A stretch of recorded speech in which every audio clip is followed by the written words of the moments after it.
Ladies and gentlemen, we'll welcome Bradford Weeks. Brad is a Vermonter, it looks like here, undergraduate from Dartmouth in philosophy, University Vermont College of Medicine, MD there, residency. This seems to be a weekend for psychiatrists. I believe we have four psychiatrists on the program this weekend, that we're so happy for it.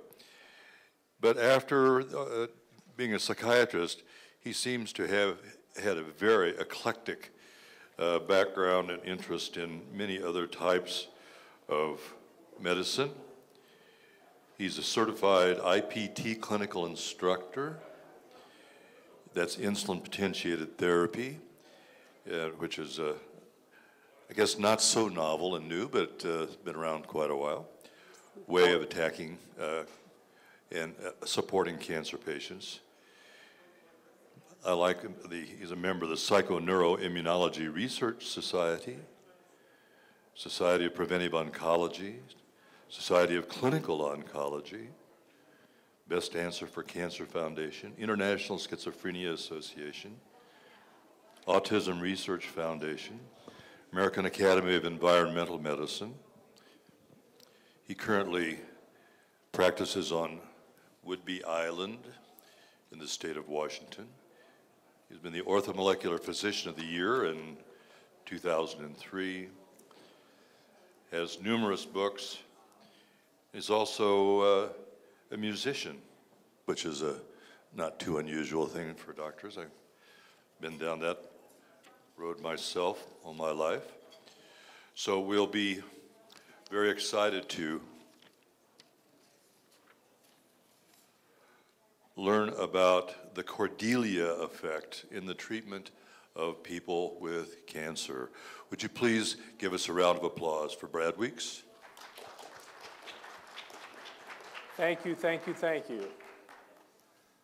Well, I'm delighted to be here, as you all can imagine. It's my first time in Reno. I'm glad to meet new colleagues and friends. And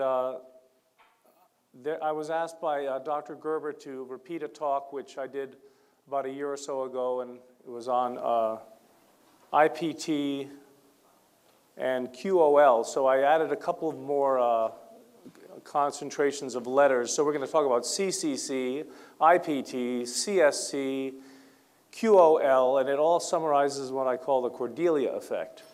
Now, CCC is corrective cancer care.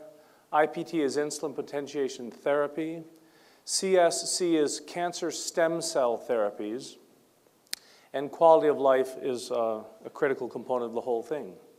Now, Edward de Vere wrote a fabulous play called King Lear. Many people are still considering the fact that maybe someone named Shakespeare actually lived and wrote these plays, but I'll suggest that Edward de Vere, the 17th Earl of Oxford, wrote the plays. At any rate, authorship aside, one of my favorite plays, I have 4 daughters, Lear had 3, and I sometimes reflect that one of the most valuable trainings I had to become a competent physician was the reading of the Shakespearean plays. I think it's a fabulous resource for us, but this play in particular caught my attention early on. He had 3 daughters, Regan, Goneril, and the youngest, Cordelia. And the reason I talk about the Cordelia Effect is that when things went south for Cordelia, when she was disinherited, she came back to address the situation in a predominantly peaceful, loving manner. And I'm going to make the point here that we are way past due to change our thinking about cancer and get away from the warfare mentality and the killing mentality. And I'd like to suggest that actually cancer cells are the nature of cancer itself must be reconsidered, and I'll go into that a little bit. But so I'm trying to stretch, like what Dr. Schallenberger presented. This is kind of a piece in process, trying to pull this together with Cordelia. But I like always to start with thanks and congratulations. And it's not just a formality. I was trained by Michio Kushi early on in macrobiotics, and Michio Kushi taught that there's 3 rules of nutrition. If you don't know what they are, I'd like to repeat them. Michio Kushi had all sorts of dietary plans and brown rice this and brown rice that, but when I actually asked him what his dietary recommendations, he said there's 3 rules. The first is to slow down, cultivate a sense of appreciation, a sense of gratitude, basically get into a parasympathetic state which will allow for digestion and absorption. The second rule was to chew, right? 40 bites and so forth, to really give your stomach a break. And only then, after the first 2 rules were addressed, a sense of appreciation, gratitude, and then chewing, does he even talk about foods. So I really do want to have a sense of appreciation. I think that these conferences, we have a distinct disadvantage in this type of medicine because wherever we go to these conferences, speaking personally, I never get to see the area. I never go skiing, I never play golf, because the conferences are so fascinating. Whereas our other colleagues predominantly would go to a conference somewhere and they might take in 1 or 2 lectures, and then they're off doing something or other. But here I am in Reno, I'm going to see 1 hotel, and that's it, except for some fun last night. Having said that, the sense of appreciation is critical. And so I'm going to elaborate on that, and also the sense of congratulations. It's not easy doing the work we do, and I really take my hat off to everyone who is courageous enough to be doing this work. So thank you, Jonathan, for being here, because I got out of residency, and Jonathan was nice enough to take me under his wing at the Tahoma Clinic for about a year, and taught me a lot about a lot, such that at the end of 9 months, I don't think people who knew me really recognized me anymore, including my wife. I think it's all been for the good. I met Dr. Abram Hoffer when I was in residency. The chief of psychiatry told me he was a quack, and so that interested me because I'd read his big works in residency. And Abram was a tremendous teacher and a gentleman, a true scientist. And David Horobin, who taught us a lot about the essential fatty acids, spent a lot of time helping me along the way. We all have our preceptors or our folks who have helped us along the way. Otto Wolff was a guru of anthroposophical medicine. Rudolf Steiner's work. I spent time with Tenzin Chodrak in India, Dalai Lama's physician. This gentleman in the middle, you can't find a more glorious human being amongst us, I think, and Dick Cunyon has been, I spend hours and hours on the phone with to try to get my thinking clear on things. And his conference also in February is always excellent. My appreciation. Now, cancer being the issue, this is a quote which I'd just like to read to you because it comes out in 1958, and it's essential to understand what we're dealing with in trying to promote innovative treatments. It says, a physician once told me that nothing arouses so much bitter enmity and heated arguments among his colleagues as the subject of cancer. This may be due to the guilty recollections of cancer victims expiring who might have been saved, or of the memories of patients pronounced hopelessly ill who recovered under the treatment of a quack, or who miraculously lived without further treatment. Possibly these guilt reactions and the remorse over exhausting the money of patients and their relatives in futile cancer treatments account for some of the psychological manifestations which are expressed in hostility and attack. So I've said I want to retrain our thinking about whether cancer is the enemy and whether we have to fight cancer. That applies also to our oncology colleagues. These people, as you can expect, get up every morning and they try to do the best they can. So we have to extend that bridge of love and compassion because it's not easy treating the terminally ill. Talking about taking risks, here's a little mugshot of Bill Gates when he was living in Albuquerque. So I'm just making the quick point that to succeed, you often have to take risks. Here we are taking risks.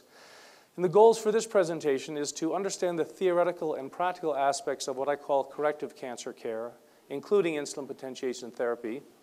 Patients come to me saying, do you do IPT? And I say, yes. I offer IPT as one of many modalities within the context of corrective cancer care. I'm going to go through understanding a little bit of the role of insulin we've talked about in potentiating chemotherapeutic benefits. Something which is new and I think very, very interesting is to appreciate the importance of addressing cancer stem cells. And I'm going to make the point that over the last year or so, a lot has changed in oncology because some of the gurus of conventional oncology, and I'll give you some references and I'll give you some quotations, are saying that conventional chemotherapy and radiation make your cancer worse. So I'm going to suggest that now, whereas before what's termed alternative care has been kind of the foster child in the equation, now we're in a position to really come to the table more because our treatments often address cancer stem cells, whereas conventional treatments don't. And I'm going to help invite you all to consider the Cordelia Effect, safe and effective cancer care in your clinical practice. So we're going to start with definitions because we're all thinking beings. And question is, what is cancer? Of course, that brings to mind, what is a dog? So the reason I ask what is a dog, because I'm going to try to get us thinking outside of the box. Now, I like this slide because every box we're thinking outside of, if we're not careful, there's another box we're still inside of. And so sometimes when we think we're outside of the box, we're just kidding ourselves. But here's a dog. I grew up with a dog. It was called a Siberian Husky, and I knew what a dog was. And frankly, I always had a bias against these little, yippy things that other people seem to enjoy, but I had no comprehension. I was stuck in my box of what a dog is. And then my daughter wanted a dog, my youngest daughter. She'd watched her older sisters move away. She wanted a dog. She pulled together a Lhasa Apso. So this dog shows up at our house. And this dog won our hearts immediately. I think these little dogs are really, they have the size, they have the benefits of being a cat, but the temperament of a dog. So I've had to expand my thinking about dogs. I'm going to want to expand our thinking about cancer along these lines now. But this is new puppy syndrome. This is toilet paper. So even despite this, it was charming. And Rory, you know, we could take him everywhere, and he loved the wind, and this is my daughter Amelia playing with Rory. So, what means cancer? Now, Otto Wolff, the fellow on the bottom left, the anthroposophical biochemist and doctor who was a real teacher of mine, his English never was very good, and so he would say things like, what means selenium? And I always appreciated that mistranslation because it helps us really approach the question more. What is the being? What means? What's the significance of cancer? So the question is it aggressive? You know, Rudolf Steiner said it is not aggressive. Rudolf Steiner, the clairvoyant teacher in the 20s who started the Waldorf schools in anthroposophical medicine and biodynamic gardening. Last year's top wine, I think, in America was a biodynamic wine. So Rudolf Steiner was a very interesting thinker, and he said cancer is not aggressive. He said it simply grows into a vacuum. As if you have a tenement house which is deserted, something moves in. Nature abhors a vacuum. So is cancer aggressive or not? This is, I think, an important question. Is cancer simply confused? I'm going to talk about the ADHD cell, which we could call a cancer cell. Now, if you're a teacher and you've got an ADHD kid in the back row, you don't go back and chemotherapize or radiate him or beat him up. You try to teach him. So our role as doctors might be to actually lead or teach the cancer, rather than try to knock it off. And that's the whole question. The Holy Grail really might be how to take some confused cells and help them re-differentiate. I think it's attainable. And I think there's aspects in the research which lead us away from what's considered currently the standard of care. Now, Goethe, who Rudolf Steiner paid a lot of attention to, built the Goetheanum and so forth, said to understand something, we must study from whence it derives. And he did a lot of work in embryology. And that comes back to Dr. Beard in 1911, Nick Gonzalez's enzymatic treatment guru. Dr. Beard's book, the Enzyme Therapy and Cancer, is republished now and is a fascinating book. And he was an embryologist, and he talks about cancer stem cells. He called them cancer germ cells. It's a whole nother lecture.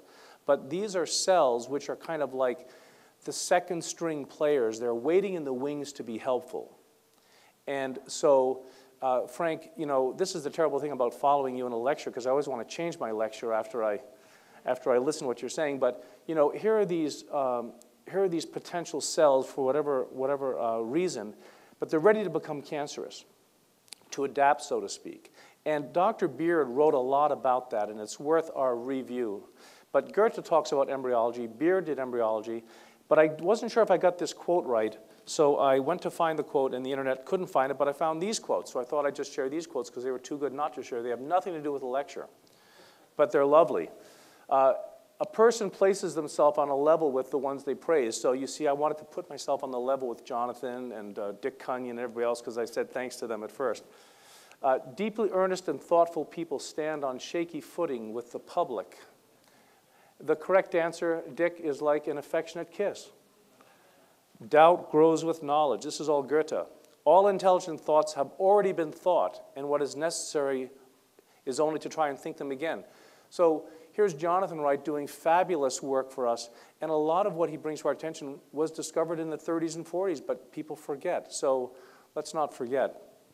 And of course, all the knowledge I possess, says Goethe, everyone else can acquire, but my heart is my own. So again, quality of life. We need to practice medicine. We need to do the best we can for our patients, but we need to be true to ourselves. And I thank Richard and your colleagues here for creating an environment where we can get together as colleagues to nurture the soul.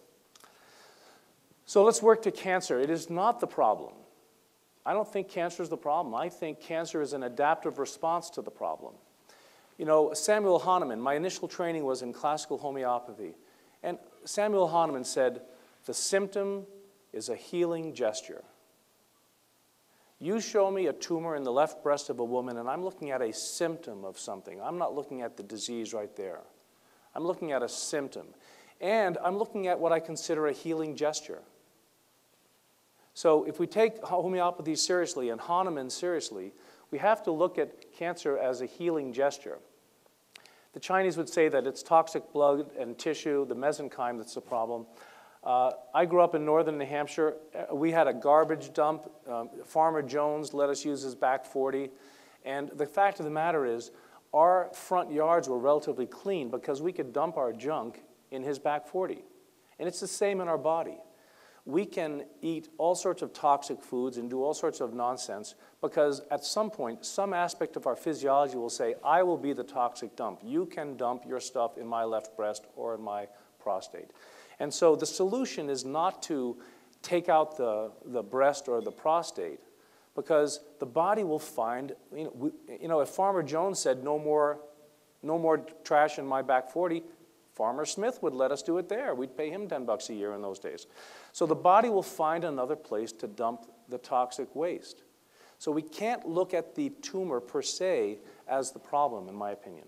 The point is we need to make less trash and maybe even recycle some of this NAD, NADH. So to avoid cancer, there's a lot to do besides simply cut it out. Now, this is the metaphor which works for my patients.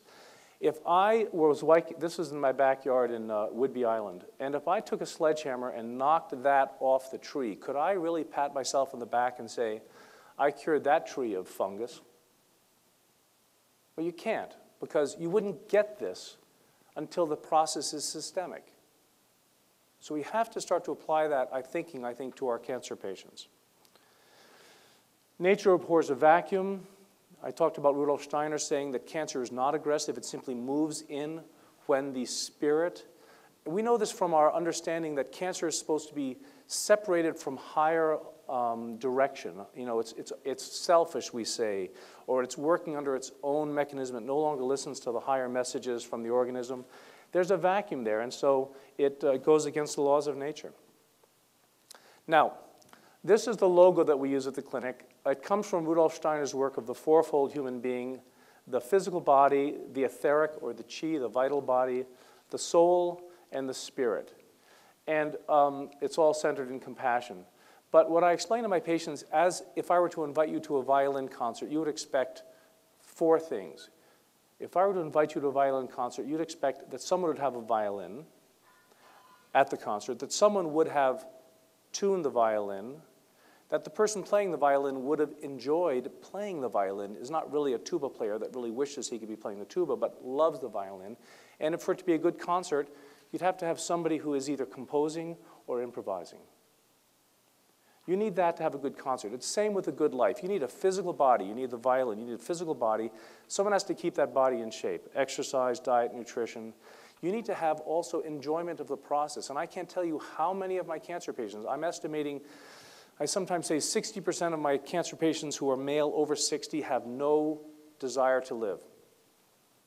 60% of my cancer male patients over 60, they say, look, I've had a good life, I'm tired, I don't want to spend all my family's money on this, I just soon go, I'm only here because my wife wants me to be here or something. So these people, I try to give them some soul activity. What's fun in your life? Let's not even talk about living just yet. What do you enjoy? Are you doing that? Oh, you used to be a sculptor. Why not do some of that now? Or you like to sing. Why not start in the shower and practice in the car and bring some of this? And when I give my protocols, my corrective protocols for patients, it'll always include one of these 4 areas. It'll include all 4 of these areas. And what they typically fail at, they say, I took the 100 vitamins, I did the exercise, you know, I did my purpose of my life and so forth. Well, I say, well, what about that 3 minutes a week I asked you to have nothing but fun? Did you accomplish the 3 minutes of fun? Oh, I didn't. I wasn't time for that. So we see this in ourselves, all work, no play.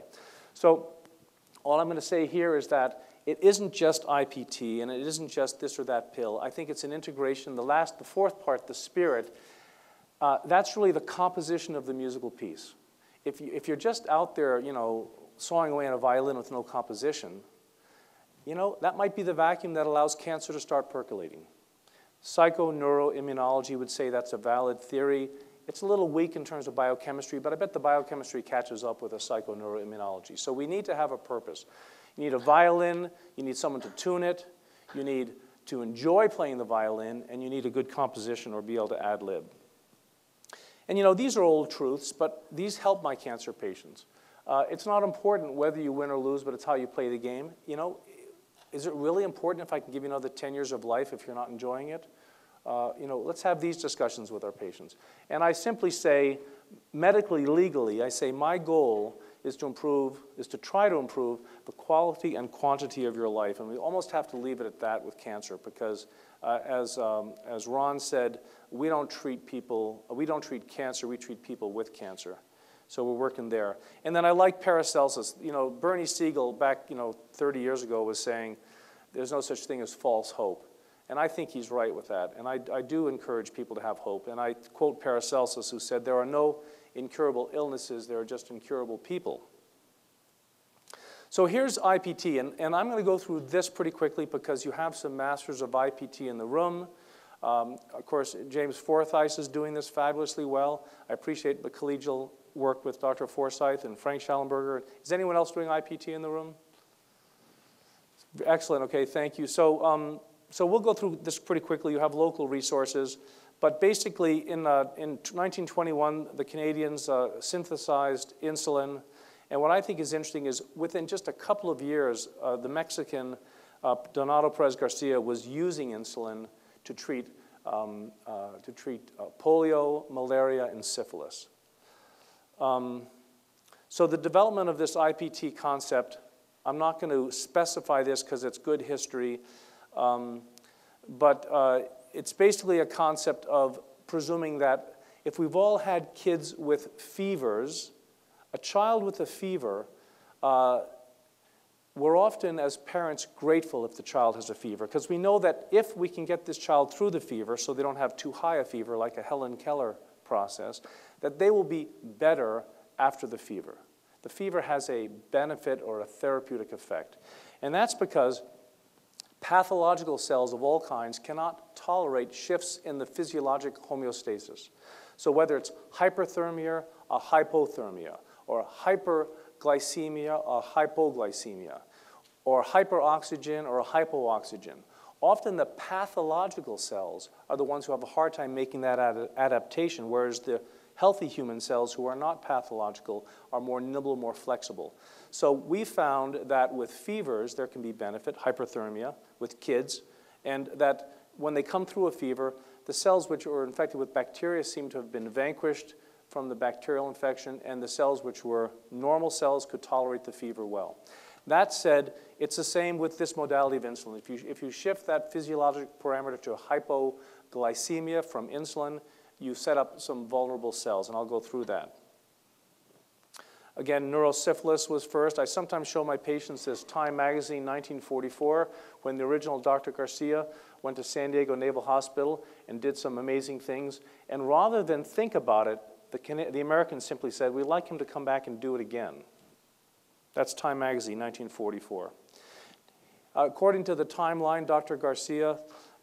Perez Garcia Donato, we call him, in January 1946, his first successful breast cancer treatment. So that's the first cancer treatment with IPT, 1946. Is there currently an older, continuously used cancer treatment in use in America today? I think not.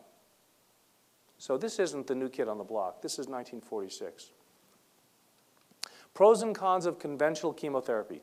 Well, we know they're powerful drugs. They're effective at killing cancer tumor cells. And I'm going to emphasize tumor here because they don't kill cancer stem cells.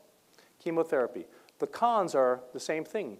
They're powerful drugs. They kill patients while killing cancer. Cost markup for the average oncologist, I understand, to be about 400%. And here's the interesting thing. For conventional chemotherapy, the effectiveness is 2.1%. I'm going to give you some specifics on that. But that's an interesting point to remember.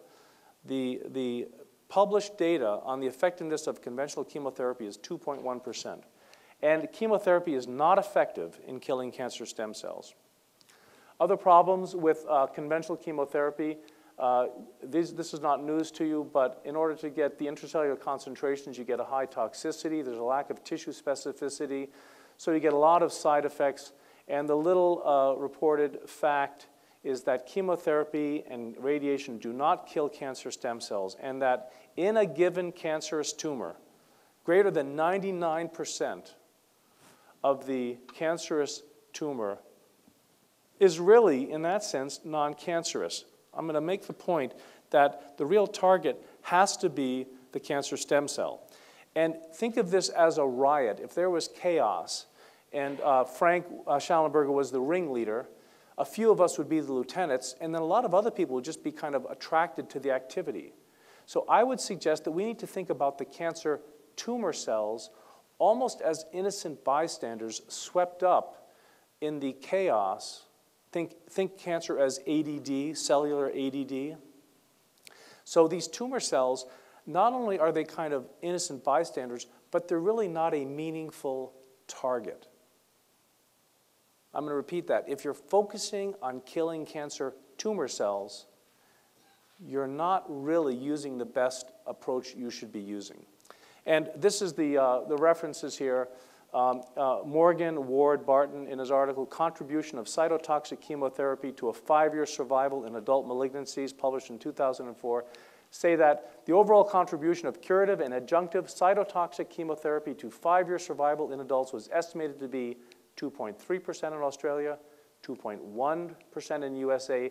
That makes chemotherapy only a minor contributor to cancer survival. And they say this wonderful quote, which you should know, and maybe have written down and have by your side. To justify the continued funding and availability of drugs used in cytotoxic chemotherapy, a rigorous evaluation of the cost effectiveness and impact on the quality of life is urgently required. Again, I'm going to make the point here that we don't have to be in any way abashed about participating in the treatment of people with cancer, because when you really see what's going on in the conventional care, it has a lot that is lacking. So why do cancer cells, tumor cells, resist chemotherapy? I'm not going to read all this. This is in the handout, but for all the reasons we know, they have all sorts of mechanisms of chemotherapy resistance. I'm going to, for the purposes of time, let you guys look at that at your convenience. But I do want to say, given the fact that we know that we have a 2.1 or 2.3 survival rate or benefit rate, what would be the elements of an ideal solution? I mean, we do need to be doing something. Well, the first way to enhance chemotherapy would be to develop a method of differentiating the cancer cell population from the normal cell population. I mean, that's logical. Let's see if we can target this. Secondly, to deliver lower doses of the drug more specifically to this differentiated cancer cell population. Thirdly, to maintain or enhance chemotherapy's cell-killing effectiveness. And fourthly, to reduce or avoid side effects. And fifthly, to address the cancer stem cells and not just the cancer tumor cells. Now, insulin potentiation does that to a great degree. Insulin potentiation does all four of these. It does not, I repeat, kill the cancer stem cell. Chemotherapy, whether it's kinder and gentler and low-dose targeted like IPT, still is chemotherapy and does not kill cancer stem cells. Insulin potentiation therapy, though, is a fabulous instrument and very beneficial for quality of life and prolonging life. And so I'm reluctant to spend a lot of time on this IPT piece because I think you all, for the most part, know it or have access to it, either from your local experts. But in essence, IPT utilizes insulin to modify endogenous mechanisms of malignancy. It selectively targets cancer cells. It enhances the anti-cancer drug effects. You can use very low doses. It almost completely eliminates side effects, not entirely, but being chemotherapy, it does not kill the cancer stem cells. So some of the biochemistry here, and somebody mentioned yesterday the PET scans. And a lot of times oncologists who have a hard time with IPT will simply remind them about the PET scans, which works by a radio-labeled sugar. Cancers are sugar avid, as we've heard from many people. So, I mean, my lay population get this concept faster than the oncologists, really. It's kind of interesting. Too much training can get in the way of thinking. But the insulin receptors, the number of insulin receptors on cancer cells is much greater than on normal cells. Now, here's the kind of the scientific rationale. So when I say to my patients, when I describe IPT in the informed consent context, I explain the scientific rationale, I show some of the basic science, but I have to say that despite being a continuously used protocol since 1946, we have no big, significant double-blind placebo-controlled trials. We have no big studies, so it remains investigational. But the science is compelling. Insulin receptor count correlates with tumor size and histological grading. That's important. And the binding capacity and affinity for 125 iodide-labeled insulin was found to be 9 times as great in breast cancer cells than in normal cells. Insulin receptors also do not downregulate as readily and can have 1,000-fold resistance to receptor downregulation. So more information about insulin receptors. Mammals have 100 to 100,000 insulin receptors per cell, and cancer cells have from 6 to 17 times more insulin receptors than non-cancer cells. Well, that makes sense from what we heard today because cancer cells have to be able to be sugar avid in the glycolysis process they're exposed to. They need to be able to have a competitive advantage. So I'll say to my patients, it's as if since a typical breast cancer cell can eat 17 times more efficiently than a regular cell, let's say they have 17 mouths compared to a regular breast cell having only 1 mouth, or 17 spoons compared to a breast cancer cell having only 1 spoon. That's why these cancers grow so fast, because they are adapted to be gluttons, really. Insulin stimulates cell replication. This is critically important because a lot of the chemotherapy resistance is because it's delivered at a point when the cancer cell is not in the S phase, the synthetic phase, the vulnerable stage. It's trying to kill a cancer that's not receptive to being killed, but insulin stimulates and pushes cancer cells into the S phase. Insulin is produced by cancer cells, we know that, and the cytoplasmic B subunit of insulin has tyrosine kinase, which is an oncogene product. So insulin resistance, we know this from what we've talked about in terms of diet and so forth, increases cancer risk. So insulin and cancer go together like a hand and a glove. We have to pay attention to that biochemistry. And we do know that rapidly growing tumors are more sensitive to chemotherapy than slow-growing tumors. That's that S-phase component in part. And even the National Cancer Institute, MD Anderson, acknowledged that insulin does potentiate the effects of chemotherapy. That's a good reference to have. Hence, they say, the results of our experiments indicate that tumor-specific growth stimulatory hormones can be utilized, insulin, to overcome the cytokinetic drug resistance and thereby render subpopulations of tumor cells vulnerable to the lethal effects of cell cycle active drugs, chemotherapy, that otherwise would have remained inert to their effects and might have constituted a potential source of late treatment failure. So that's a roundabout way of saying that they're endorsing insulin as a biological modifier. Now, we know that there are physiological effects of IV insulin in terms of cancers, and in essence, you give insulin and you enhance penetrability or permeability of the drug through the membrane. You can use lower doses of chemotherapy and have reduced side effects, and you can actually shorten the treatment cycles because of this membrane effect. You get greater, not only targeting, but permeability and penetration of the chemotherapy drug. The metabolic effects, as I mentioned, it pushes the cancer cells into the vulnerable S phase. That increases the rate of kill cell per chemotherapy treatment.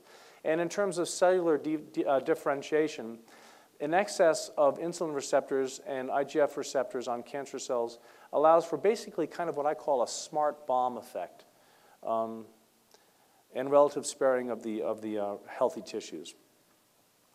And there's some data that when you actually give insulin, you can push the cells into the S phase 66% compared to 37% in controls. So there's some science there. And here's a diagram of it.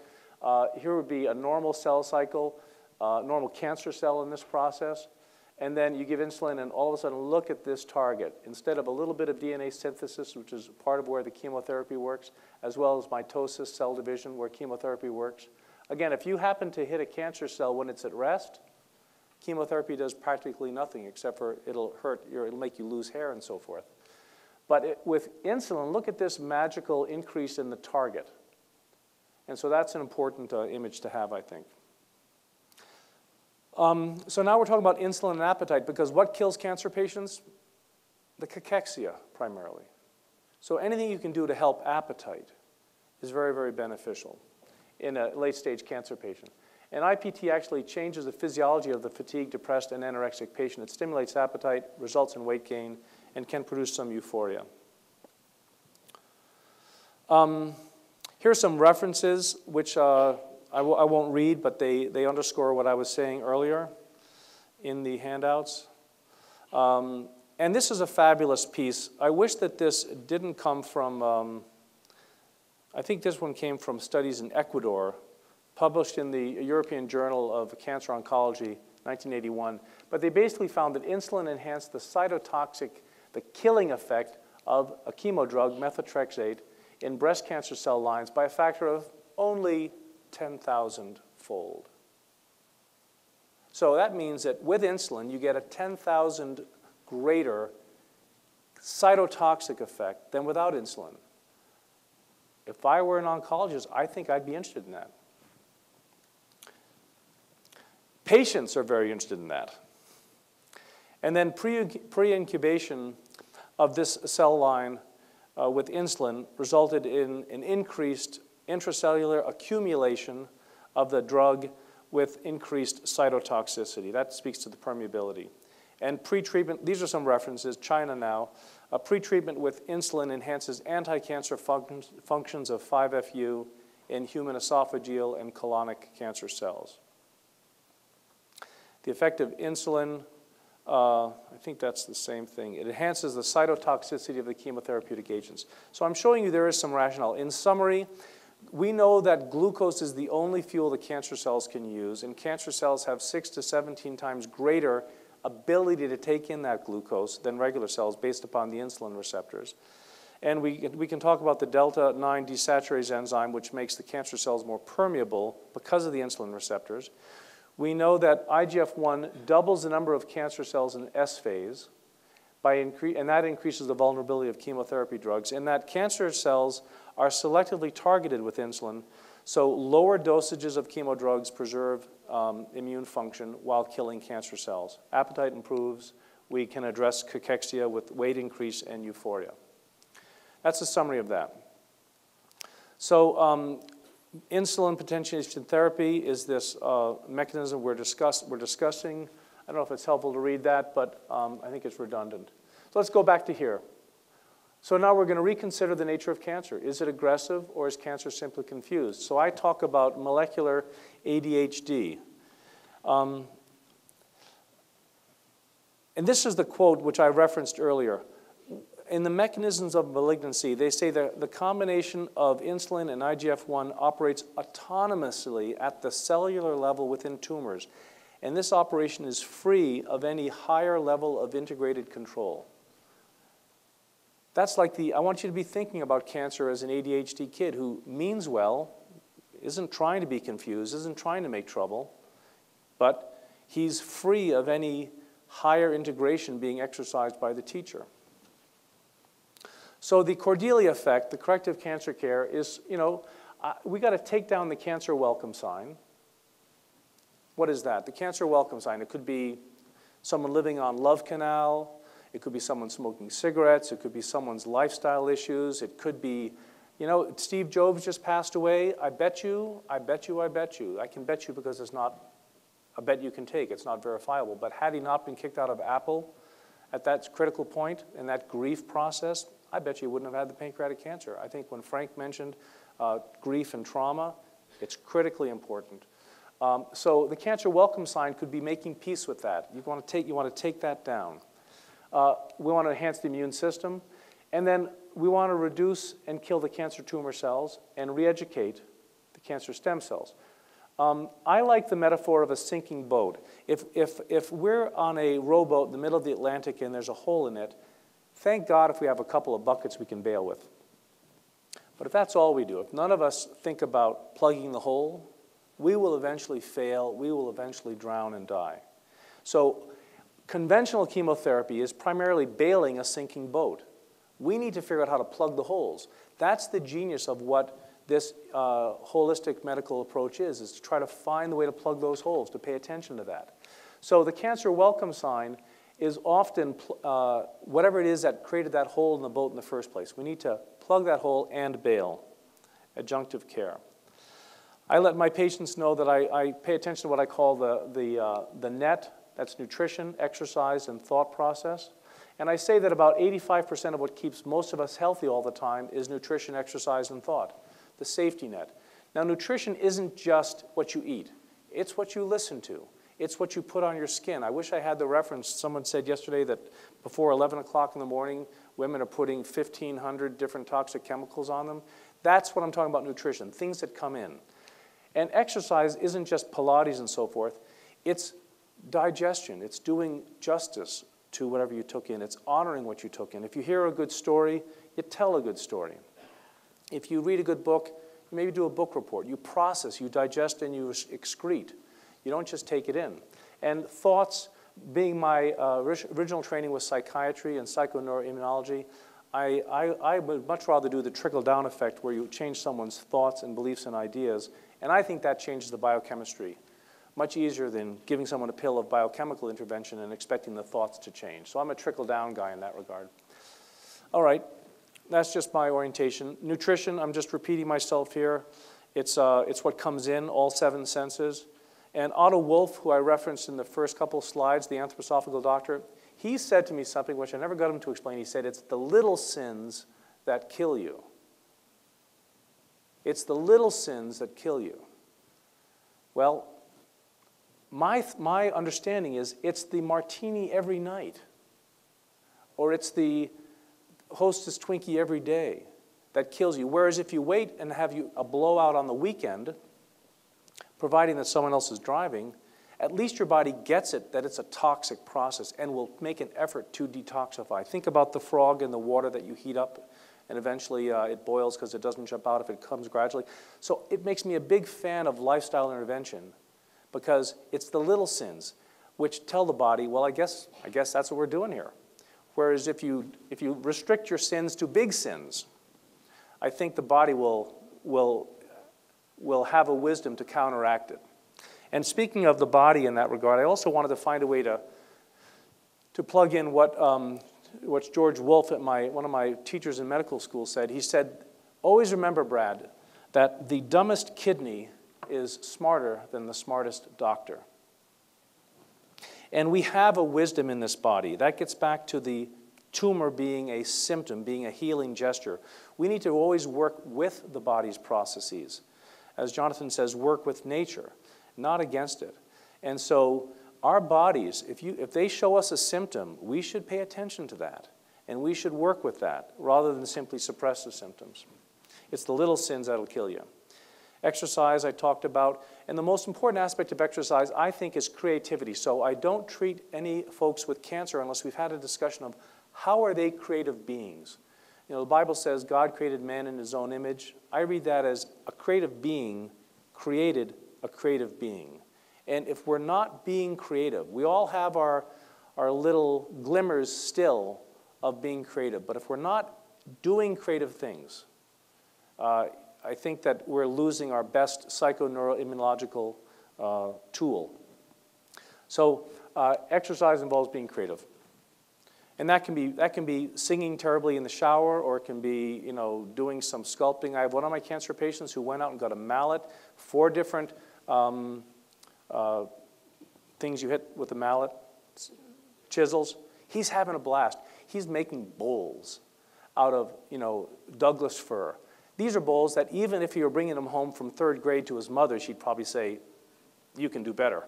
But he's having a blast doing this creative activity. 64 years old, he's fancying himself a Leonardo da Vinci. I think that goes to the whole question of our immune system. And we were talking last night about how schizophrenics in general have a less incidence of cancer. It's kind of interesting, despite the smoking. So we have to pay attention to the role of thought. I like to remind people that feelings are pretty much transient. I liken feelings to the weather. The weather changes. Rain, clouds, whatever. Don't sweat the feelings. Feelings are really consequent to thoughts. Pay attention to your thought life, and a lot of the suffering goes away. Somebody once said that everyone goes through pain, but suffering is optional. None of these need me to really elucidate them. Jonathan talked about myomin. There's a lot of supplements we can be doing for our cancer patients: theanine, arginine, ginseng, melatonin, Avamar, the vitamins, and so forth. Preventing metastases has been shown by modified citrus pectin, heparin, interesting, thalidomide as well. And I love the fermented soy process. You heard me just earlier talking about fermented apple cider, you know, the apple cider vinegar and honey. If you haven't read Jarvis's book, it's a fabulous book, Folk Medicine. And, you know, as Frank has said, it's really, DCA is really 2 of those 2 molecules of the acetic acid. So there's a lot we can do to force apoptosis, curcumin, turmeric, and so forth. Caffeine, that's kind of interesting. Can prevent cancer cells from repairing themselves. Now, all the good things you hear about caffeine, please, please, please, that's black coffee. That is not coffee with a couple scoops of sugar and some milk in it. If you're going to be a champion of coffee, it is black coffee. It is not cream and sugar. Rudolf Steiner said coffee was a tremendous benefit because it's one of the last remaining bitters in our diet. You know, we don't have a lot of bitters anymore. And it helps with gastric processes. So let's talk a minute about fermented soy products. In 1991, $20 million, National Cancer Institute, that was a lot of money back then. They said, what are the elements in foods which are anti-cancerous? And they come up with 5 different categories: isoflavones, protease inhibitors, saponins, phytosterols, and phytic acid components. These were the anti-cancer properties in food, and they are all in the soybean. That's interesting. Now, Life Extension Foundation published something a while ago, is soy really bad for you, or something to that effect. I was a critic of soy for a long time. Fermented soy I'm a great fan of now, and I'd suggest that the research is pretty clear on that. I'm going to go through some of that. But I'm also a great fan of fermented foods in general, apple cider vinegar, any of the other fermented foods which all cultures offer. But we're going to talk about the soy for a minute. And also curcumin inhibits melanoma cell growth and stimulates apoptosis, antioxidant, anti-inflammatory, curcumin. Proteolytic enzymes, This is Dr. Beard's work, which Kelly and then our colleague Nick Gonzalez picked up very importantly. These are a very low risk, very high benefit thing to add to a protocol. It can unmask the cancer cells by making the extracellular membranes more identified as cancer. They have a great proteolytic process, taken away from food, obviously. Vitamin D we know about, but there's a lot of research coming out which suggests this kind of thing, that we now have proof that the incidence of colon, breast, and ovarian cancer can be reduced dramatically by increasing vitamin D. Nothing new there. Vitamin C and K3, also worth paying attention to. There's some clinical trials on that, obviously. Co-administration of C plus K3 with adriamycin, bleomycin, these are chemo drugs, vincristine, cisplatin, increased the growth inhibitory effect by up to 14-fold. Mechanism of action is being worked out. I don't think it's completely worked out at this point, but we think in terms of a cytotoxic effect, autoschists and necrosis. There's just enough research to I think, add that to it. It can be also done orally. Vitamin K3 can be added orally. And we've talked about Dr. Mark Levine, and cancer really is a silver bullet. Where do you see some of the literature which says that an agent selectively targets cancer cells? I mean, that's what his 2005 article, Proceedings of the National Academy of Science, which Ron referenced yesterday. I thought I had it here. It basically says that pharmacologic dosage, high doses of vitamin C, selectively target cancer cells. Well, hey, where's the headlines on that? You know?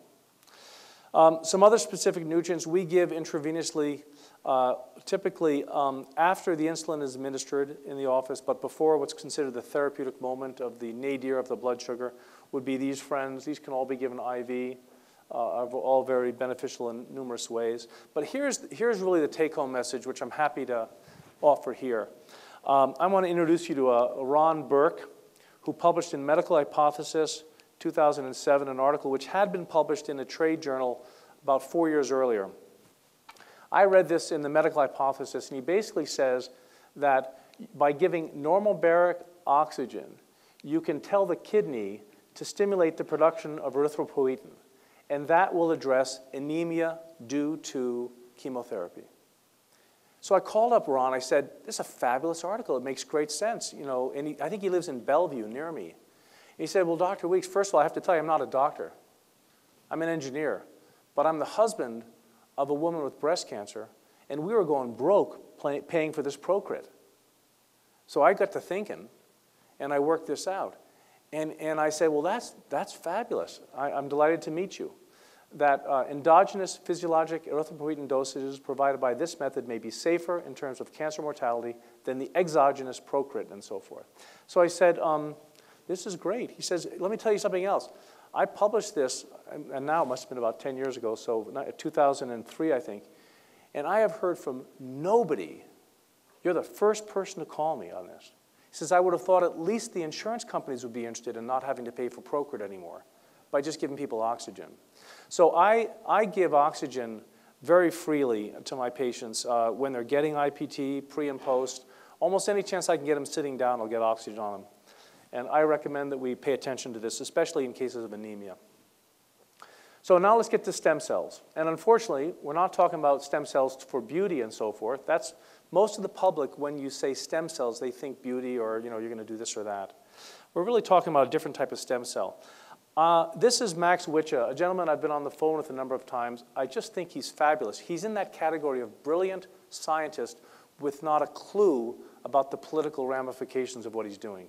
He's really a bench guy and a clinician. He's got a big heart. He wants to make the world a better place. Very smart. Max Wicha. He's all over the internet now because he spoke the truth with love. He said the problem is when we treat cancer cells with chemotherapy, the cancer stem cells are being stimulated to grow too. And when we take mesenchymal stem cells, and just to remind you, there's really three types of stem cells. There's the embryonic stem cells, and then there's more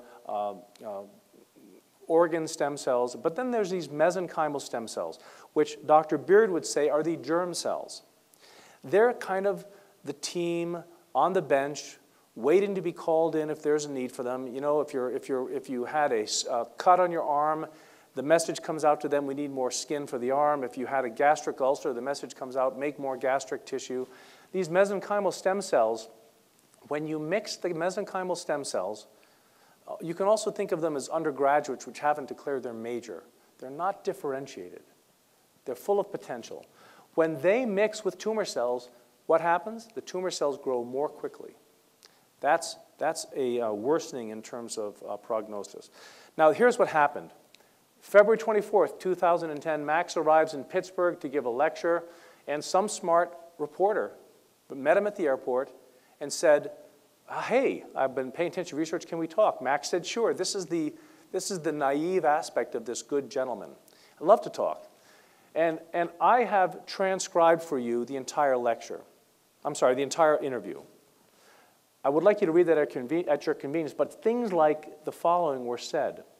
Standard cancer treatments not only fail to eradicate cancer, but can make it worse.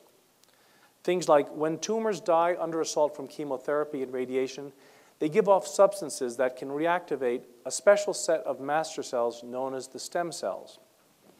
Dying tumor cells can hook up with the stem cells and cause them to come out of hibernation. Now,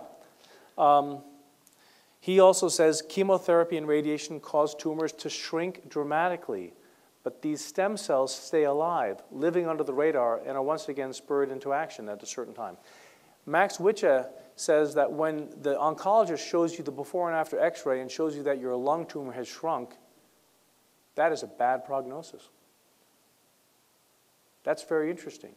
Now, I want to hasten to add, it's no longer just Max Wicha doing this. He's perhaps the most publicized. When Obama signed the stem cell bill, he gave the pen to Max Wicha. This gentleman is not alternative. This is a highly respected guru in the conventional oncology world. Very well respected in his research. But about 3 years ago, I got onto Yahoo and I said to them, you can ask them to send you topics. And I said, send me anything on cancer stem cell treatment. And every day I get a couple things. Well, now Stanford has a whole institute going after cancer stem cells. So I'm going to make the point that there's a revolution in oncology today where a lot of the leaders in oncology, a lot of the thought leaders, a lot of the funding is going into killing cancer stem cells, not going after the tumor cells. And I'm going to suggest that we have some tools in our protocols which are doing that already. And we now have a much more welcome spot at the table. We have something to talk about. So you'll see that when patients come to me, they'll say something like, well, my doctor recommends I do chemotherapy and radiation. What do you think? And I say, well, that's between you and your doctor. I can tell you what I do with corrective cancer care to help you. We don't treat cancer, we treat people with cancer. But I'd like you to take some articles, some references. I'd like you to give them to your oncologist. And I'd like you to look your oncologist in the eye and say, what will your chemotherapy and radiation do for my cancer stem cells? And that's the great equalizer right now. Because if your patients do that, they'll get one of two responses typically. They'll get kind of a deer in the headlights look, meaning this doctor has not been paying attention to the research. Or they'll get kind of a, holy cow, I wish he hadn't asked me that question because I'm about to deliver a whole protocol and I'd rather not be thinking about cancer stem cells. So read this article, please, at your convenience. He also goes on to say that stem cells are probably the ones that break away from the original tumor. And he makes the point that stem cells are resistant to chemotherapy and radiation. He talks about the biochemical pathway. He talks about some research he's doing. He says, and this is the end of the article, he says, ultimately, says the writer, Max Wicha hopes cancer treatments can avoid general chemo altogether with its debilitating side effects and just use targeted therapies against the stem cells. There is still a long road ahead, he said, but my feeling is to really knock out these stem cells, we're probably going to have to use multiple inhibitors. That's adjunctive care. That's resveratrol. That's berberine. That's all the things we've talked about. That's oxygen. Now, this is a fabulous YouTube video. You can look at Max Wicha, and I have my patients look at this. And so he'll talk about some of the things we've mentioned. Okay, what happens? Article goes viral, and all of a sudden, Max Witch is getting called from cancer patients in Timbuktu saying, should I stop my cancer treatment?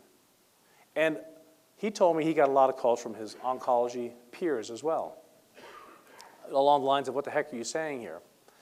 So he had to publish a retraction, which really is not a retraction. Read the retraction. He says basically, an article published by the Post-Gazette claimed that our cancer research suggests cancer treatments not only fail to eradicate cancer, but can make it worse. This statement has been misinterpreted. That's not a denial. This statement has been misinterpreted by patients.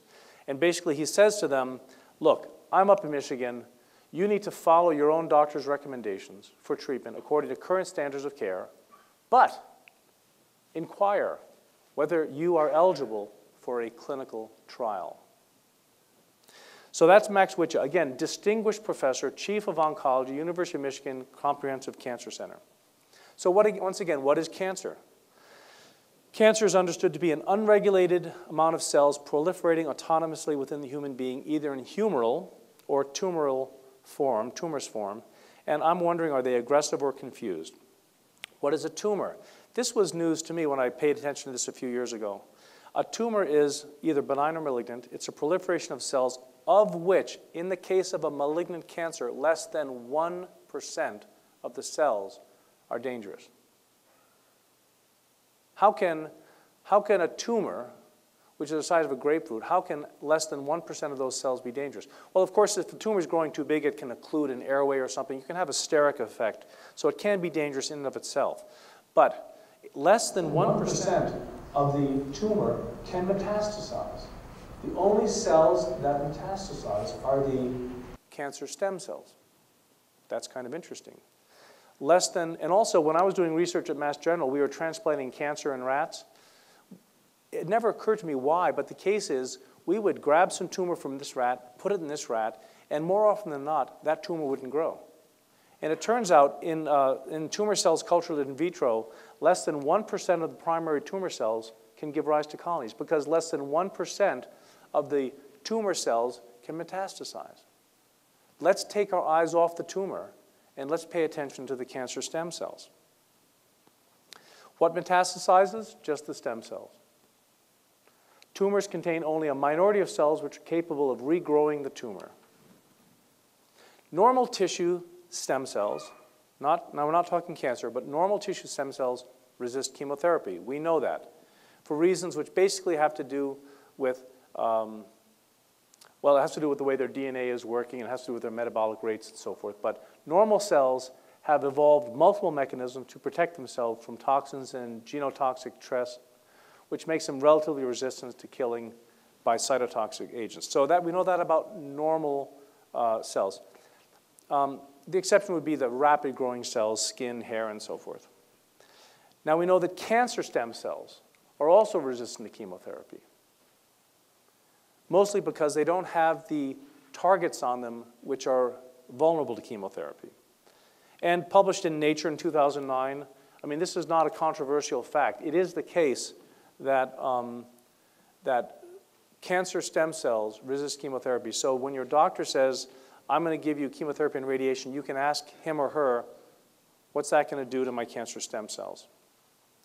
You can also ask him whether he expects a greater than 2.1 or 2.3% benefit, as from the Australian and the American studies. Now, cancer stem cells are also resistant to radiation, reference here for that. Now, here's what's interesting. Not only are they resistant, but chemotherapy increases cancer stem cell proliferation. What are we all taught? Primum non nocere. First, do no harm. I'm telling you that chemotherapy increases stem cell proliferation. They found that cancer stem cell-like cells are cancer stem cells in primary tumors. Another group analyzed another cancer cell line, and when mixed with stem cells, they were enriched in xenografts that had been treated with chemotherapy. So that means that we really have an increase in that chemotherapy increases cancer stem cell number and virulence. higher tumor-forming capacity after chemotherapy. And again, on the YouTube and in publications, we have Max Witcher saying chemotherapy and radiation make cancer worse. So if we look at the new directions in cancer treatment, we can say that these insights in tumor biology indicate that many cancers, it's only a subset of the malignant cells that have the potential to cause trouble, and that these need to be targeted. We now have an increasing number of oncologists who are saying we need to change the standard of care. I think there's room for our discussions at that table. Furthermore, the classic mechanism of treatment resistance, such as clonal selection and the tumor microenvironment, will continue to present obstacles for achieving cure with chemotherapy and radiation. It is therefore likely, and this is a beautiful sentence, that combinations of cytotoxic, and I've highlighted biologic, and cancer stem cell-directed therapies will ultimately allow the largest possible improvements in patient outcome. Again, this isn't an alternative doctor writing this. This is the consensus of the lead thinkers in oncology today. They're saying we need to pay attention to biologic effects. What do they know about the biologic options? Well, we have a lot to share with them. So I think that the IP docs and the corrective cancer docs are leading the way. The key is to prevent recurrence using adjunctive therapies and addressing the cancer stem cell. That's what I'm referring to as the Cordelia effect. Max Witcher says, the goal of all our existing therapies has been to kill as many cells within the tumor as possible. This study suggests that the current model may not be getting us anywhere because we've been targeting the wrong cells with the wrong treatments. Instead, Dr. Witcher says we need to develop drugs targeted at the tumor stem cells. If we're to have any real cures in advanced breast cancer, it'll be absolutely necessary to eliminate the cancer stem cells. So the take-home message is, I'm suggesting there's kind of an earthquake at the foundation of oncology today. And the thought leaders are saying that if we just kill the tumor, the standard of care, it's not going to get us too far. And the leaders in oncology are advising new directions. All you got to do is get on, the Yahoo, the Google search and say cancer stem cell treatments, and you'll be learning this stuff. And what we've known all along, this new direction, I refer to Rudolf Steiner said, when the plant is sick, treat the soil. It's the same with pediatrics to a great degree. You've got to treat the family. You've got to treat the other aspects than just the child. When the plant is sick, treat the soil. So we have to pay attention to the soil that the cancer patient is living in. And I think now is the time to offer this corrective cancer care to patients. So here's our friend King Lear again. And the message to my IPT colleagues is that, yes, way, way better than conventional care, chemotherapy and radiation.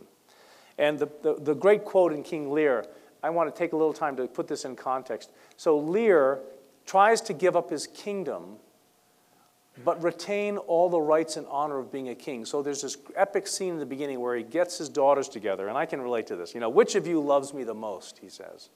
I'm about to divide up the kingdom. Which of you love me the most?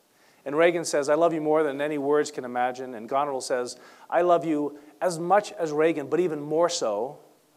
And Goneril and Reagan are fighting about this. And then Cordelia, who was Lear's favorite, he says, what will you say, Cordelia, that will earn you a fare more opulent than your sisters? And she says, nothing.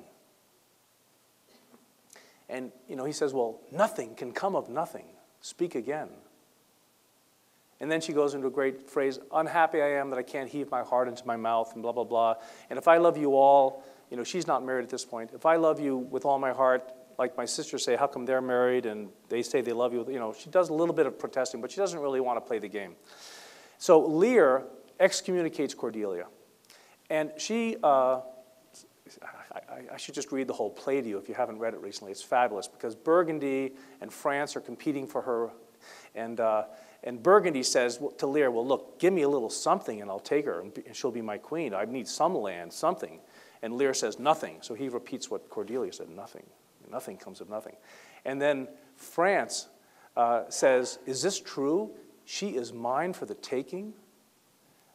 And Lear says, she not only has nothing for you from us, but she has our hatred. And he says, she is herself a dowry. And he grabs her and he goes away to France. Now, anytime I'm having a little trouble with my wife, I just say, you are yourself a dowry. It's a good line to have. But so then Lear finds himself with his two evil daughters. And they start to strip him of the 100 nights that they had guaranteed him. And they say, look, you got these 100 nights, they're really too raucous. At my house, I'm sorry, the rules have changed, you only have 50. This is the king of England, and his daughter is taking away half of his troop. So he says, some fabulous curses for her. And he leaves, and he goes to his other daughter. Of course, they're conspiring. And she says, blah, blah, blah, 25 if you want to stay here. You only get 25 men. So then he curses her out, and he goes back to the first one, and he says, look, those wicked creatures yet do look well-favored when others are more wicked. Because you're not the worst, that stands in some rank of praise. So I'll go with thee, thy 50, yet doth double 5 and 20, and thou art twice her love. Of course, they get him down to nobody. They take everything away. But, for my IPT colleagues, giving conventional chemotherapy, it's a good thing because you're certainly not as wicked as the people who are just doing high-dose chemotherapy, but it ain't really good enough, in my opinion. You have to go after the cancer stem cells. So IPT is fabulous, non-toxic, low-dose, targeted chemotherapy. Does it kill cancer stem cells? No. Is there a benefit to killing tumor cells? Yes, but I would say only if you're also killing the cancer stem cells. Because if all you're doing is kindly and gently killing cancer tumor cells, according to Max Wicha and a lot of the thought leaders, you are making the patient's cancer worse. Okay, so that's the point I wanted to make there. Now, Max Wicha talked about interleukin-8. This is an inflammatory cytokine. It's the SOS signal. So let me tell you about the mechanism of action. If I were to kick you in the shin, your shin bone cells would be traumatized, and they would send out an SOS message saying, we're damaged tissue, we need you, mesenchymal stem cells, hovering in the periphery, waiting to be helpful. We need you to make more of the damaged tissue. So the mesenchymal stem cell says, well, happy to oblige, that's what we're here for, we're the reserves, we can make whatever you want. Tell me, what are you? And the shin bone says, we're shin bone cells. And the stem cells say, great, we can do that. We will become shin, we will come to your area and we will differentiate into shin bone cells. That's a classic response of how interleukin-8 stimulates a response from the mesenchymal stem cells to make more shin bones in this case. Well, what happens if it's a tumor, which is being destroyed by kinder and gentler and very effective chemotherapy? That tumor sends out interleukin-8 message, an SOS signal, saying to the mesenchymal stem cells, we are being destroyed, we need your help. You've been waiting in the wings, according to Dr. Beard since 1911, his book. They've been waiting in the wings since embryology, since the embryonic stage of the cancer, of the patient developing. Those cells have been waiting in the wings. And he said that those cells will become cancer when the situation arises. Well, here's the situation. Now, the dying tumor, which is being effectively killed by chemotherapy and radiation, says, we are damaged tissue, we need you stem cells to come to our rescue. They say, great, tell me what you are. Well, I happen to be a highly differentiated adenocarcinoma of the breast. Good, we can do that. And that's how chemotherapy and radiation, and even IPT, can make the situation worse. So what Max Wicha does is he says, we need to interrupt this interleukin-8 messaging. And he has some mechanisms for that. But guess what? That's an inflammatory process. What do we know about anti-inflammatory agents, which are immuno-enhancing, anti-inflammatory, can also interrupt that IL-8? Okay? Again, like tag team wrestling, if you can interrupt the message, you don't get the reserves coming in. That's our job. If we're going to give chemo and radiation, we have to address the anti-inflammatory components. So here's a cartoon. The doctor, the oncologist, is saying to the patient, we have found a mass. The good news is we have weapons of mass destruction. Now, we in the orthomolecular corrective cancer care, we in the integrative work, we have these weapons of mass destruction. So the Cordelia effect is to kill The current approach, oncology, is to kill the messenger, cut, burn, poison. And I'm going to say that, as Samuel Hahnemann said, that is suppressing the symptom. It's not considering the symptom to be a healing gesture. The current approach, I think, is misguided. The better approach is to entice the cancer stem cells to behave, to differentiate or to redifferentiate, to take an ADHD patient and help that patient through nutrition, exercise, thought, to become a good student. So the goal of the Cordelia Effect is not new to you. It's what you all are doing. I just love, Edward de Vere, and so I wanted to talk about that. But the Cordelia Effect is to control the variables, including the local tumor environment. Remember, don't treat the plant, treat the soil. So as to shift the cancer stem cells metabolism away from proliferation and towards differentiation in order to decrease the size, growth, and virulence. These are some of the tools you're familiar with: proteolytic enzyme therapy, MEBO is moist exposed burn ointment, anti-inflammatory agents, pro-apoptotic agents, and very interestingly, what Jonathan touched on, the estrogen receptor beta needs to be greater than the estrogen receptor alpha. Fermented soy products do that. Biodim, Myomin does that. Targeted the cancer stem cells. Healin is a fermented soy product. And I'm going to tell you that metformin, for mechanisms different from the low blood sugar effect of metformin, is coming on strong in terms of targeting cancer stem cells. I use Healin and metformin and a lot of these other agents. But let's not forget to minimize fear and anxiety. It's not a war. It's a re-education process. And I always try to enhance the sense of purpose and appreciation of life and love with my patients. Virchow in 1865 said tumors are wounds that do not heal. Every cancer medicine should improve wound healing. And we're talking about anti-inflammatory processes here. Cytokines inhibit cell differentiation and inhibit wound healing. So what Max Witcher was using is a French product, which is a drug which is on the market for cardiovascular purposes, called Reprotaxin CXCR1 receptor blocker. Soy hits the estrogen receptor beta. It does not affect the estrogen receptor alpha.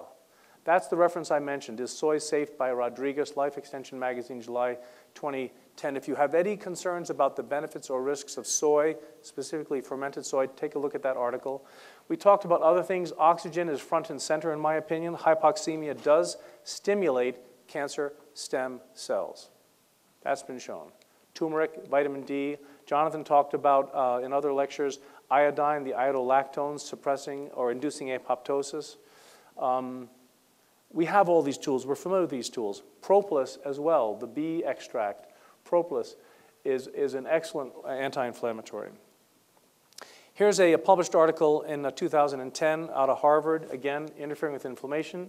A new strategy to block breast cancer self-renewal and progression. So we don't have to be apologetic about working with anti-inflammatory agents. Cancer stem cells and soy. Some references to look at, because I'm running out of time. I'll go a little quickly here. Soy decreases cytokines. Here's some references. Fermented soy products promotes cell differentiation. Again, we're talking holy grail kind of stuff. If you can take those confused cancer cells and promote that differentiation, that's the way to not be in a war with cancer, but to be in a teaching role with cancer. Estrogen receptor alpha versus beta. This was news to me up to a couple of years ago. Jonathan talked about this 3-beta-adiol. I would suggest you to get into PubMed and look and read as much as you can about that. That is the life-saving component. And my understanding is that soy, which stimulates the estrogen receptor beta, fermented soy, here's articles showing that it exerts a potent inhibition of prostate cancer cell migration through the activity of estrogen receptor beta signaling. Okay, it reduces the invasiveness of metastatic disease. Alpha versus beta. Beta is beta. Remember, estrogen receptor beta. Now, every slideshow, every talk has to have a totally illegible slide. Even in the front row, you can't read this, but I wanted to put one in. This is just the gene expression with the circulating tumor cells exposed to fermented soy. It's interesting that fermented soy increases P53 activity and P21, which is the mechanism that P53 works through. It decreases angiogenesis, it increases apoptosis, and so forth. Adiol, which is what we're talking about, 3-beta-adiol, anti-angiogenesis activity, anti-inflammatory. Cancer stem cells, fermented soy transformed circulating cancer stem cells in vivo into more differentiated and therefore more targetable, treatable cancer tumor cells. That's the mechanism of action of the Cordelia effect.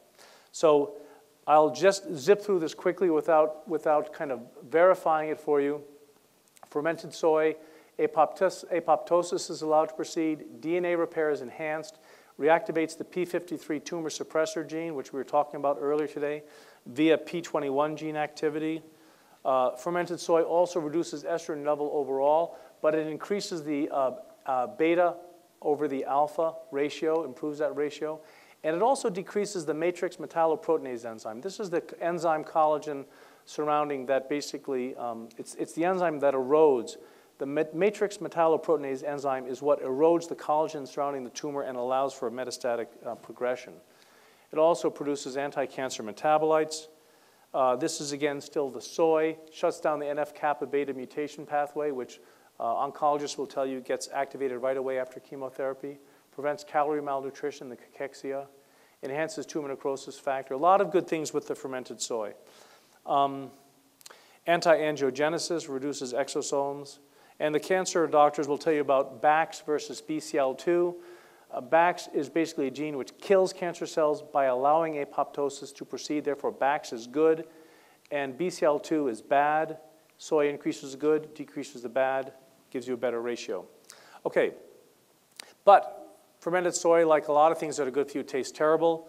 If you're going to take the fermented soy products, funnily enough, holding your nose helps. A lot of my IPT colleagues say, I would have used this soy product, but my patients don't like it. I can't get them to take it. Keep it cold, hold the nose, chase with water or juice. You can sweeten it if you'd like. And also, very interestingly, a lot of my patients, especially ovarian and or prostate cancer patients, we're giving them the fermented soy enemas. It's just 2 ounces. It's easy to hold on to. It's highly permeable because these are very, very, this isn't a standard fermented soy product. It's a highly refined, low molecular weight product. Now, metformin, new kid on the block. Metformin selectively kills the chemotherapy-resistant cancer stem cells. Who'd have guessed? Metformin. There's some bad things about metformin. Berberine might do the same thing. Jonathan was talking about berberine versus metformin. Maybe, maybe. But we have the research on metformin. Selectively kills chemotherapy-resistant subpopulation of cancer stem cells. Metformin for cancer stem cells. In addition, metformin has comparable effects on tumor regression and preventing relapse. These observations provide further evidence for the cancer stem cell hypothesis for cancer relapse and experimental rationale for using metformin as part of combinatorial therapy in a variety of clinical settings and for reducing the chemotherapy dose. That's not a bad thing. Metformin.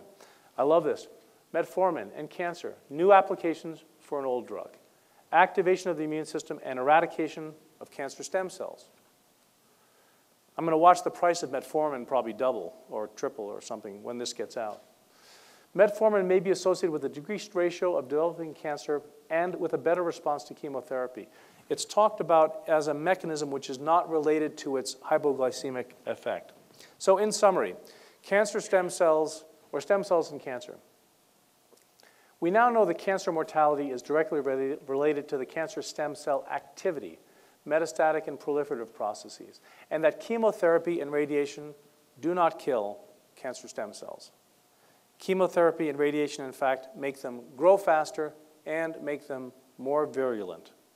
And that treatment of people with cancer requires adjunctive care, not just chemotherapy or radiation. And in my opinion, treatment which fails to address the toxicity of the cancer stem cells is futile and irresponsible.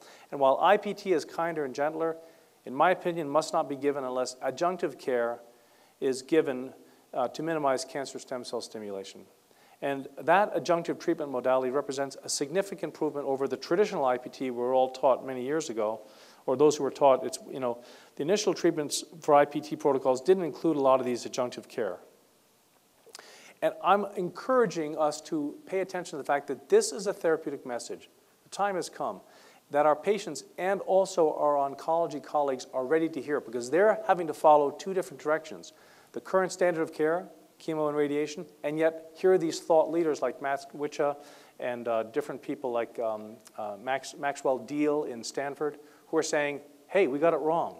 So in that chaos, in that, as I say, earthquake at the foundation of oncology, we have a place at that table from what we've been doing over these years. So thank you. There are references, and I'm not going to get to the clinical case studies, I guess, right? We're out of time? Theoretically about 15 minutes ago, but if you want to pick one or two. All right, so Hodgkin's lymphoma, this is a classic case, 65-year-old male, otherwise healthy, lump in his neck, asymptomatic. Got it worked up, PET CT, results in February. Multiple areas of abnormal metabolic activity seen in head and neck, abnormal metabolic activity along the retroaortic thoracic lymph nodes, L3, L4 skeletal lesions, impression stage 4 Hodgkin's lymphoma, adenopathy. There's so he was said, look, he was said by his oncologist, we can help this. We'll give you some bleomycin, don't worry, we have excellent success rate. You'll have 6 months of hell and then 2 years of recovery, but after that, you'll be cancer-free. He's a rational guy. He said, you know, it's that or death, I'm in. So he had 2 treatments of vinblastine, Cytoxan, Adriamycin, these things. Side effect was terrible nausea. He said to his oncologist, never again, I would rather die. This is incorrect in April. My dates are going to be confused here. I think this is in February when he came to me, not April. So we gave him bleomycin and adriamycin. We gave him a kind of a standard IPT protocol, high-dose vitamin C, alpha-lipoic acid, some homeopathics from the Anthroposophical Center, VALA, W-A-L-A, oral supplements including metformin and Helin. And again, that's going to be February. And what we had was 2 months later, impression, PET CT, remarkable improvement since February with near complete response. The oncologist said, my treatment kicked in. That deserves a little laughter, I think. And then the patient goes off the protocol because he thinks he's cancer-free. He goes back to sugar and alcohol. PET CT in June, in large nodes, it's back with a vengeance. Disease progression. He came back on the protocol.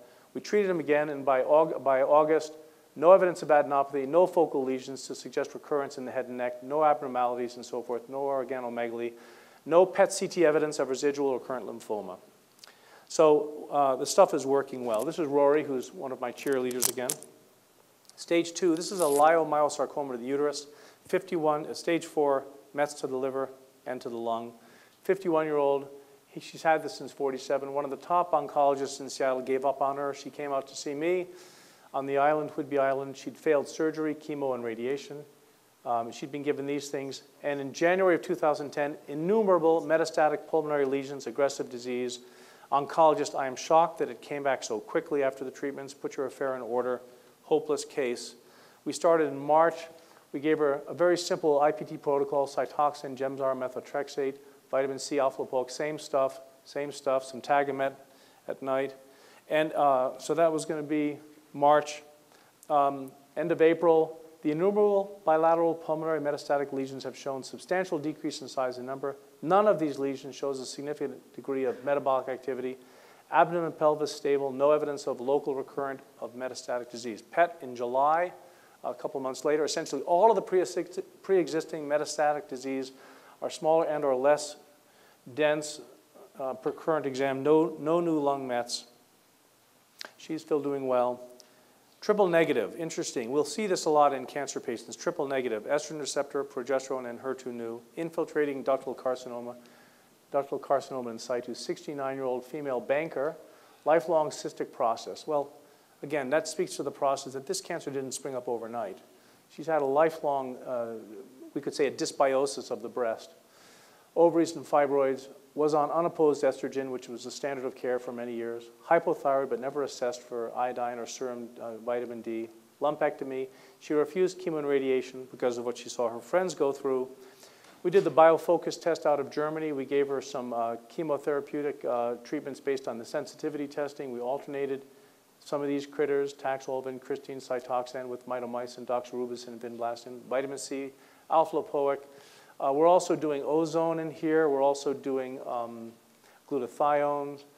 and some of the similar niacin, selenium, CoQ10, et cetera. So the PET-CT, metabolically active lesions in left breast, axillary nodes consistent with metastatic disease, but after 6 treatments, prior lesions are not visualized. Happy ending. So this is Rory.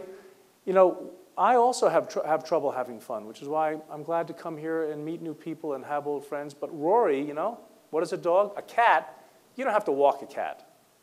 A dog, you have to walk. Well, is that good or bad? That's kind of good. Thank you, Rory. So he'll give me the come hither look.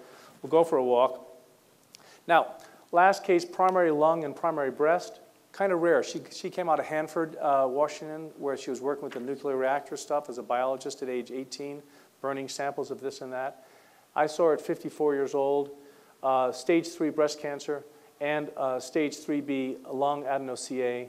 She'd had cycles of Gemzar and other agents. The tumors grew despite the standard of care.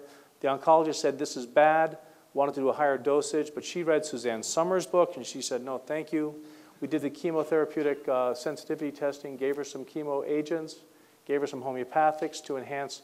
This is, by the way, homeopathic thrombocytes, homeopathic red blood cells, homeopathic white blood cells, heparstanum, that's tin in the liver, aurum, gold, stibium, and hyoscyamus, and spleen, and cyclium. And so we gave her these agents, and off she goes. PET-CT after 6 IPT treatments. The mass previously seen in the posterior aspect of the left upper lung is no longer present.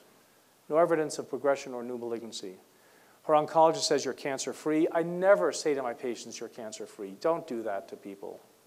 I tell people, you're going to die, I'm going to die. The way I drive, I may even die before you die. It's not the issue. The issue is, it's an irrelevant statement, you're cancer-free. It's a process. Work on your lifestyle, nutrition, exercise, and so forth. She had 3 more months of high-dose vitamin C, Halen, and then we began to taper. She's doing well. Sometimes it's a run with Rory, not just a walk. Prostate cancer, last case, I'm sorry, 67-year-old doctor, nutritional doctor, elevated PSA, avid golfer for 57 years, more than he's been married. The oncologist says no matter what, you're dead in 5 years. He was treated by Nick Gonzalez with proteolytics, but worse, he had some cryosurgery. Unable to pee, urological emergency, pain in the right hip, gross edema, up 6 times a night to urinate, sleep deprived, tired, hydrocele, the largest the radiologist had ever seen. PSA 55 with a percent free of 10. Mets to the bone per the PET-CT. L2 was fully sclerosed, right iliac crest, et cetera, lymph nodes, unable to sleep due to pain. And people have to sleep well. That's an important piece of all this. So the oncologist says 2 things. You're going to die no matter what. Put your affairs in order. Also, you need to give up golf or you'll break your back and be paralyzed. Well, that got the guy's attention. You know, this is a golfer. And I don't know if anybody knows golfers besides Richard, but you don't tell golfers they have to give up golf. So he paid attention to some options. We did some chemotherapy, sensitivity testing, which said, interestingly, that the androgen blockade would not be helpful. We did some chemo, some of the homeopathics, some of the oral supplements. But in this case, a patient had told me about medical marijuana, which I knew nothing about. And there's a very interesting YouTube, Run from the Cure. And Dr. Rob Abramson in UCSF is a champion of medical marijuana. I had no idea that it was a beneficial agent for immune enhancement. In this case, this gentleman had no pain. Remember, this is a guy who was up with pain every night. No pain after the first IPT treatment. The IPT will do that often. They'll take away the metastatic bone pain right away. He did the Nagalase test that Tappan Audio recommends, and Dick Cunyon was teaching me about. And we got him some granulocyte macrophage activating factor, IP6, high-dose vitamin K2, 4 grams a day, pancreatic enzymes before sleep, medical marijuana tar. Update after 6 treatments. He's sleeping through the night for the first time in decades. Urine stream and voiding is vastly improved. Edema is 80% resolved. Great energy, stamina. He's golfing just back from Pebble Beach, part 6 of the back 9, and the PET-CT is pending. So I don't want to give the impression that since I'm presenting only great cases that that's all that happens. This is a lethal process. I have found over the years I've been doing this that if I don't pay attention to enhancing their creativity and addressing their will to live, that the best protocols I give them will be ineffectual. And Rory reminds me to take time to smell the flowers. So I'm going to say that there's an invitation out on the table to begin IPT, to put our heads together for stem cell work. The standard of care is subtherapeutic. Only 10% of reported oncologists in the UCL basin area said they would indeed take the medications they prescribe. In contrast, from my polling, 100% of IP doctors would take our own medicine. Alexander the Great, we remember at his bedside, I die by the help of too many physicians. So it's safe, it's effective, it's cost effective, and it's the longest continuous chemotherapeutic protocol in the Western Hemisphere. That's IPT. It's a smart bomb. It offers increased safety, increased efficacy. It's all happening within the corrective context of a human being. We're treating the patient, not the cancer. Osler said the secret of caring for the patient is caring for the patient. And Alan Tisdale, a teacher of mine, said, when in doubt, ask the patient. Quality of life. I'll end with that. Appreciate all things. I try to have the discussion with patients. How is this a gift? How is this illness or process a gift? Be curious. Walk the dog. Thank you very much. Thank you, Dr. Weeks.